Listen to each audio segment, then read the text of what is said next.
Hello friends, नमस्कार। स्वागत है आपका अपने यूट्यूब चैनल में। दोस्तों, आज हम लोग कक्षा 7 का चैप्टर 13 मराठा राज्य का उदय भारत में यूरोपियों का आगमन के ऊपर हम लोग क्वेश्चंस करेंगे।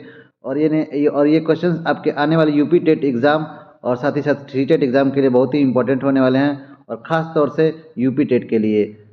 तो इस वीडियो में लास्ट तक बने रहिएगा, और जो साथी चैनल पर नए हैं वो चैनल को लाइक कर दे, सब्सक्राइब कर दे और अपने दोस्तों में शेयर करना ना भूले। तो आइए दोस्तों, शुरू करते हैं आज का सेशन। आज का हमारा पहला क्वेश्चन है, मराठा साम्राज्य की स्थापना किसने की थी? ऑप्शन है बालाजी विश्वनाथ ने, या शिवाजी महाराज ने, या संभाजी ने, या साहू जी ने।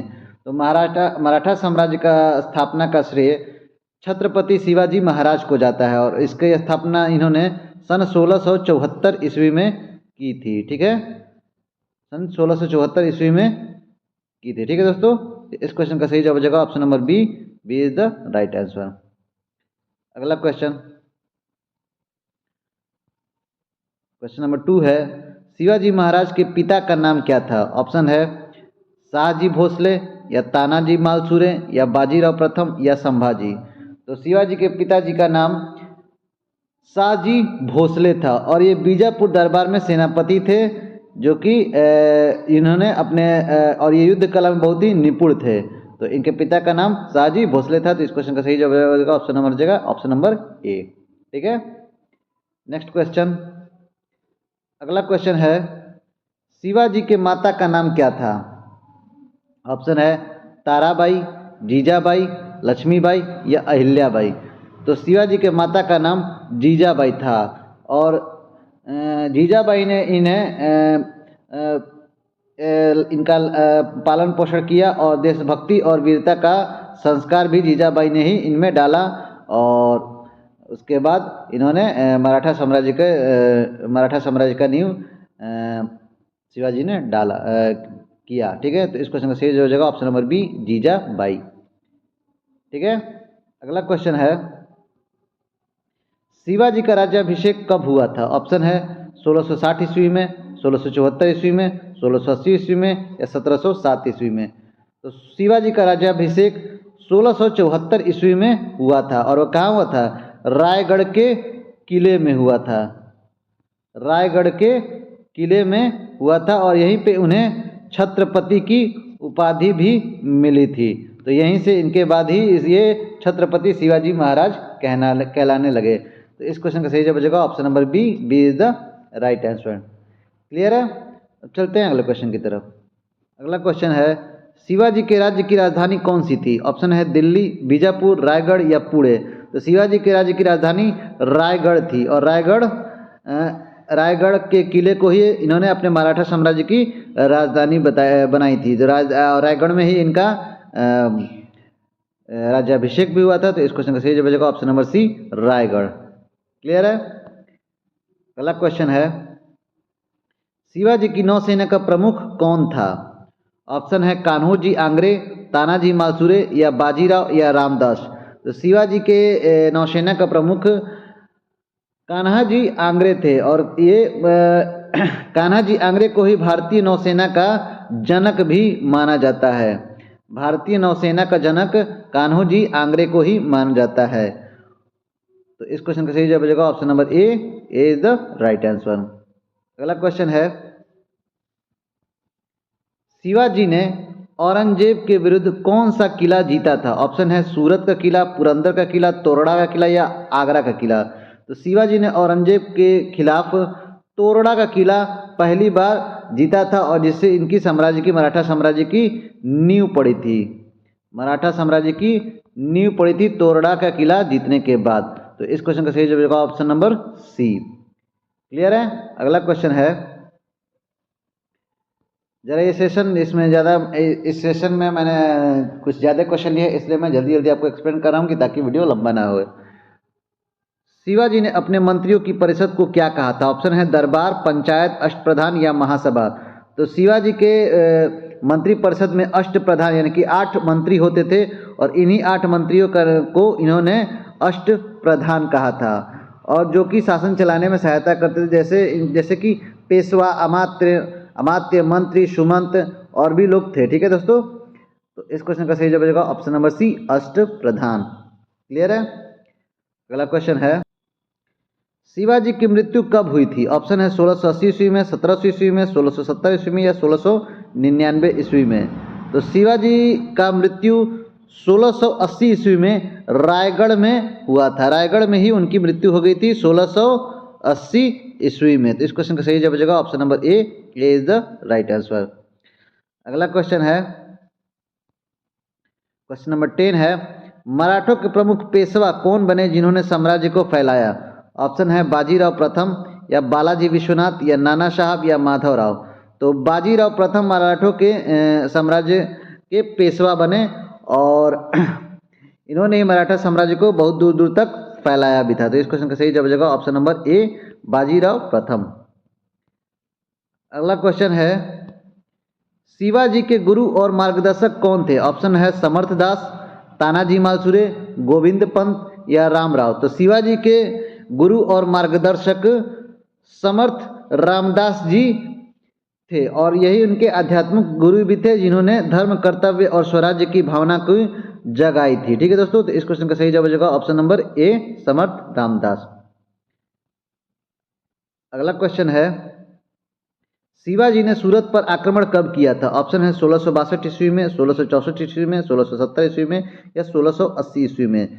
तो शिवाजी ने सूरत पर हमला 1664 ईस्वी में किया था और इस हमले में ही शिवाजी की शक्ति बढ़ी थी और मुगलों के मुख्य व्यापारिक केंद्र सूरत ही था। तो यहीं पर हमला करके उन्होंने अपनी शक्ति बढ़ाई और काफ़ी धन भी एकत्रित किया था। ठीक है दोस्तों, तो इस क्वेश्चन का सही जगह ऑप्शन नंबर बी 1664 ईस्वी। अगला क्वेश्चन है, शिवाजी ने बीजापुर के किस सुल्तान से संघर्ष किया था? ऑप्शन है अली आदिल शाह से या हुसैन शाह से या इब्राहिम लोदी से या बहलोल खान से। तो शिवाजी ने बीजापुर के अली आदिल शाह से युद्ध लड़ा था और अपनी स्वतंत्र सत्ता स्थापित की थी। तो इस क्वेश्चन का सही जवाब होगा option number A Ali Adil Shah. ठीक है। अगला क्वेश्चन है,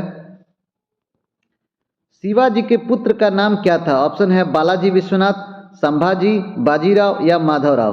तो शिवाजी के पुत्र का नाम संभाजी था और यही इनके उत्तराधिकारी भी बने। ठीक है, शिवाजी के मृत्यु के बाद संभाजी ही उत्तराधिकारी बने और उन्होंने भी मुगलों से युद्ध जारी रखा। ठीक है दोस्तों, तो इस क्वेश्चन का सही जवाब होगा ऑप्शन नंबर बी संभाजी।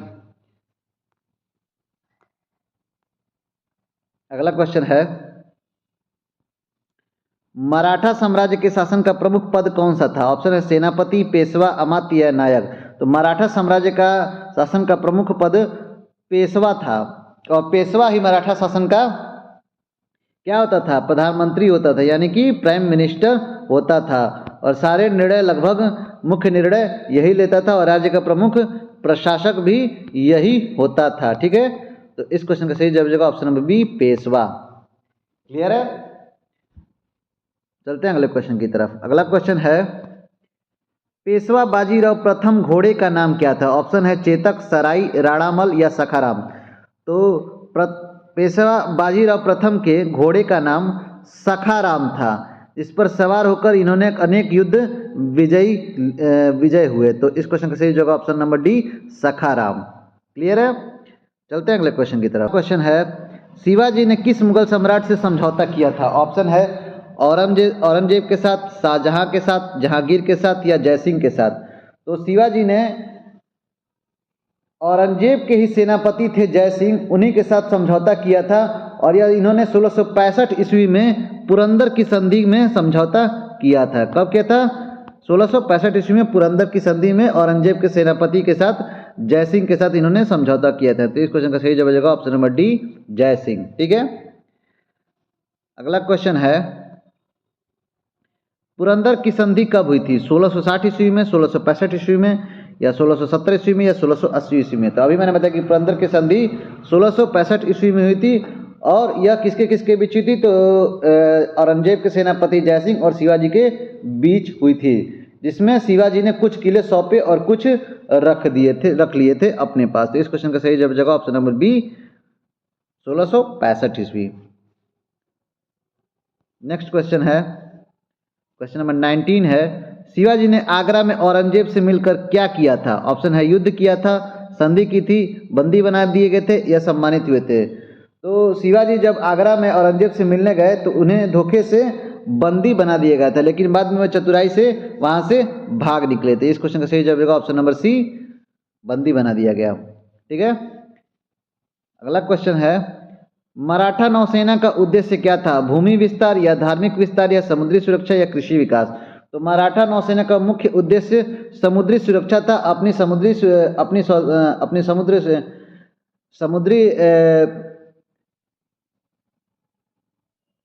समुद्री नौसेना इसलिए बनाई थी ताकि भारतीय विदेशी ताकतें भारत पर आक्रमण न कर सके, तो इसलिए नौसेना का मुख्य उद्देश्य समुद्र की सुरक्षा करना था, अपने तटों की सुरक्षा करना था।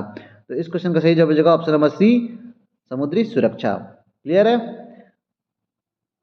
अब यहाँ से हम लोग भारत में यूरोपीय आगमन के बारे में क्वेश्चंस पढ़ेंगे। अभी तक हम लोगों ने शिवाजी के बारे में पढ़ा, मराठा साम्राज्य के बारे में पढ़ा। अब हम लोग भारत में यूरोपियों का आगमन कब हुआ और कैसे हुआ, इसके बारे में हम लोग कुछ क्वेश्चंस पढ़ेंगे, इनको जानेंगे। और ये भी आपके आने वाले यूपी टेट एग्जाम के लिए बहुत ही इंपॉर्टेंट होते हैं, तो इस क्वेश्चन को भी आप लोग ध्यान से देखिएगा। तो क्वेश्चन नंबर 21 है, सबसे पहले भारत आने वाले यूरोपीय कौन थे? ऑप्शन है डच थे, फ्रांसीसी थे, पुर्तगाली थे या अंग्रेजी थे, यानी कि अंग्रेज थे। तो सबसे पहले भारत में आने वाले पुर्तगाली थे, और जो कि वह पुर्तगाली कब आए थे? 1498 ईस्वी में इन्होंने कालीकट के बंदरगाह पर पहुंचे थे। ठीक है, और यहीं पर यूरोपियों का पहला आगमन हुआ था। और कौन आया था? तो सबसे पहले वास्को दी गामा भारत पहुंचे थे कालीकट के बंदरगाह पर। ठीक है, तो इस क्वेश्चन का सही जवाब होगा ऑप्शन नंबर सी, पुर्तगाली। क्लियर है। अगला क्वेश्चन है, वास्को द गामा भारत में कहाँ पहुंचा था? ऑप्शन है मुंबई में, कालीकट में, सूरत में या चेन्नई में। तभी मैंने बताया कि वास्को द गामा सर्वप्रथम कालीकट, केरल के कालीकट बंदरगाह पर पहुंचा था। ठीक है, और कब पहुंचा था? तो 1498 ईस्वी में इसने 1498 ईस्वी में यह पहुंचा था। ठीक है दोस्तों, तो इस क्वेश्चन का सही जवाब होगा option number B, Calicut. Clear है। अगला क्वेश्चन है, भारत में डच लोगों ने सबसे पहले व्यापार कब शुरू किया था? ऑप्शन है 1602 ईस्वी में, 1608 ईस्वी में, 1650 ईस्वी में या 1700 ईस्वी में। तो डच लोगों ने सबसे पहले व्यापार 1602 ईस्वी में ईस्ट इंडिया कंपनी के द्वारा मसाले के व्यापार के बहाने आए थे, और मसाले का व्यापार सबसे पहले करने के बहाने से इन्होंने पहली बार 1602 ईस्वी में व्यापार शुरू किया था डच लोगों ने। तो इस क्वेश्चन का सही जवाब हो जाएगा ऑप्शन नंबर ए, 1602 ईस्वी। अगला क्वेश्चन है, भारत में सबसे पहले अंग्रेज व्यापारी कहाँ पहुंचे थे? ऑप्शन है मुंबई में, सूरत में, मद्रास में या कोलकाता में। तो भारत में सबसे पहले अंग्रेज व्यापारी सूरत में पहुंचे थे, और सूरत में पहुंचकर इन्होंने 1613 ईस्वी में फैक्ट्री लगाई थी। वहीं पे सबसे पहली फैक्ट्री लगाई थी, और यहीं से इनका व्यापार शुरू हुआ था। ठीक है दोस्तों, तो इस क्वेश्चन का सही जवाब हो जाएगा ऑप्शन नंबर बी, सूरत। क्लियर है। अब चलते हैं अगले क्वेश्चन की तरफ। अगला क्वेश्चन है, अंग्रेजों की ईस्ट इंडिया कंपनी की स्थापना कब हुई थी? ऑप्शन है 1498 ईस्वी में, 1600 ईस्वी में, 1613 ईस्वी में या 1707 ईस्वी में। तो अंग्रेजों की ईस्ट इंडिया कंपनी की स्थापना 1600 ईस्वी में हुई थी, और ये इंग्लैंड की महारानी एलिजाबेथ प्रथम ने ईस्ट इंडिया कंपनी को स्थापना की थी, और भारत में व्यापार की अनुमति भी इन्होंने ही दी थी। ठीक है दोस्तों, तो इस क्वेश्चन का सही जवाब हो जाएगा ऑप्शन नंबर बी, 1600 ईस्वी में। स्थापना तो 1600 ईस्वी में हुई थी, लेकिन स्थापना होने के बाद स्थापना वहीं पे हुई थी, लंदन में ही हुई थी, ब्रिटेन में, और उसके 13 साल लग गए थे इनको यहाँ पर आकर व्यापार शुरू करने में। तो 1613 ईस्वी में, अभी मैंने पिछले क्वेश्चन पढ़ा कि 1613 ईस्वी में पहली बार इन्होंने क्या बोलते हैं, सूरत में अपनी फैक्ट्री लगाई थी, और यहीं से इन्होंने व्यापार शुरू किया था। ठीक है दोस्तों, तो यहाँ पे आप लोग कंफ्यूज मत होइएगा। तो ईस्ट इंडिया कंपनी की स्थापना कब हुई थी? 1600 ईस्वी में, और व्यापार कब शुरू हुआ था भारत में? तो 1613 ईस्वी में। क्लियर है। अब चलते हैं अगले क्वेश्चन की तरफ। अगला क्वेश्चन है, फ्रांसीसियों की भारत में पहली फैक्ट्री कहाँ स्थापित हुई थी? ऑप्शन है पांडिचेरी में, सूरत में, मद्रास में या मुंबई में। तो फ्रांसीसियों की सबसे पहली फैक्ट्री पांडिचेरी में 1668 ईस्वी में इन्होंने स्थापित की थी। ठीक है दोस्तों, और यहीं पे इन्होंने अपने व्यापार का मुख्य केंद्र बनाया, और यहीं पे इनका पांडिचेरी में ही मुख्यालय बनाया गया था। इस क्वेश्चन का सही जवाब होगा option number A, Pondicherry. Clear है। अगला क्वेश्चन है, यूरोपियों के भारत में आने का मुख्य मार्ग कौन सा था? ऑप्शन है हिमालय मार्ग, केप ऑफ गुड होप या कश्मीर मार्ग या अरब मार्ग। तो जो यूरोपीय थे, इनके भारत में आने का सबसे प्रथम मार्ग केप ऑफ गुड होप था और इसी मार्ग को वास्को दी गामा ने खोजा था और ये अफ्रीका के दक्षिणी छोर से केप ऑफ गुड से होकर भारत की समुद्री मार्ग को खोजा था। अफ्रीका के ये दक्षिणी छोर से निकले थे और ये होते होते हुए भारत के समुद्री मार्ग पर कालीकट पे सबसे पहली बार 1498 ईस्वी में पहुँचे थे। ठीक है दोस्तों, तो इस क्वेश्चन का सही जवाब हो जाएगा option number B, Cape of Good Hope. Clear है। अगला क्वेश्चन है, पुर्तगालियों ने भारत में सबसे पहले कहाँ बस्ती बसाई थी? ऑप्शन है गोवा में, सूरत में, मुंबई में या मद्रास में। तो पुर्तगालियों ने सबसे पहली अपनी बस्ती गोवा में सन 1510 ईस्वी में बसाई थी। ठीक है दोस्तों, तो इस क्वेश्चन का सही जवाब हो जाएगा ऑप्शन नंबर ए, गोवा। अगला क्वेश्चन है, अंग्रेजों ने भारत में अपनी पहली फैक्ट्री कब लगाई थी? ऑप्शन है 1600 ईस्वी में, 1613 ईस्वी में, 1620 ईस्वी में, 1707 ईस्वी में। तो अभी मैंने बताया कि 1613 ईस्वी में अंग्रेजों ने सूरत में पहली बार अपनी फैक्ट्री लगाई थी। तो इस क्वेश्चन का सही जवाब हो जाएगा ऑप्शन नंबर बी, 1613 ईस्वी। क्लियर है। ये क्वेश्चन 2 बार आ चुका है तो इसको आप लोग ध्यान में दीजिएगा। ठीक है। अगला क्वेश्चन है, मद्रास की स्थापना किसने की थी? ऑप्शन है पुर्तगालियों ने, डचों ने, अंग्रेजों ने या फ्रांसीसियों ने। तो मद्रास की स्थापना, यानी इस समय के इस मद्रास को चेन्नई कहते हैं, तो मद्रास की स्थापना अंग्रेजों ने सन 1639 ईस्वी में की थी। ठीक है दोस्तों, इस क्वेश्चन का सही जवाब होगा ऑप्शन नंबर सी, अंग्रेजों ने। क्लियर है। अगला क्वेश्चन है, बॉम्बे यानी कि इस समय का मुंबई कहते हैं बॉम्बे को, अंग्रेजों को किससे मिली थी? ऑप्शन है पुर्तगालियों से दहेज में मिली थी, या डचों से युद्ध में मिली थी, या मुगलों से भेंट में मिली थी, या फ्रांसीसियों से सौदे में मिली थी। तो जो बॉम्बे है, बॉम्बे पुर्तगालियों को अंग्रेजों को पुर्तगालियों से दहेज में मिली थी। कैसे मिली थी? दहेज में मिली थी। ठीक है। और यह इंग्लैंड के राजा चार्ल्स द्वितीय की विवाह पुर्तगाल की राजकुमारी से हुआ था और वहीं पुर्तगाल के राजा ने अंग्रेजों को दहेज में बॉम्बे दिया था। ठीक है। इस क्वेश्चन का सही जवाब हो जाएगा ऑप्शन नंबर ए, पुर्तगालियों से दहेज में बॉम्बे मिला था अंग्रेजों को। ठीक है। और आज का हमारा लास्ट क्वेश्चन है, भारत में फ्रांसीसी और अंग्रेजों का मुख्य टकराव कहाँ हुआ था? ऑप्शन है बंगाल में, कर्नाटक में, दिल्ली में या पंजाब में। तो भारत में फ्रांसीसी और अंग्रेजों के बीच मुख्य टकराव कर्नाटक में हुआ था और कर्नाटक में कहाँ हुआ था? प्लासी के युद्ध में हुआ था। ठीक है दोस्तों, तो इस क्वेश्चन का सही जवाब हो जाएगा option number B, Karnataka. Clear है। तो इस तरह ये हमारा चैप्टर खत्म होता है और मिलते हैं हम लोग अगले वीडियो में, अगले चैप्टर में। तो वीडियो अच्छा लगा हो तो हमें चैनल को लाइक करें, सब्सक्राइब करें और अपने दोस्तों में शेयर करना ना भूलें। तो मिलते हैं अगले वीडियो में, तब तक के लिए दोस्तों इजाज़त दीजिए। जय हिंद, जय भारत।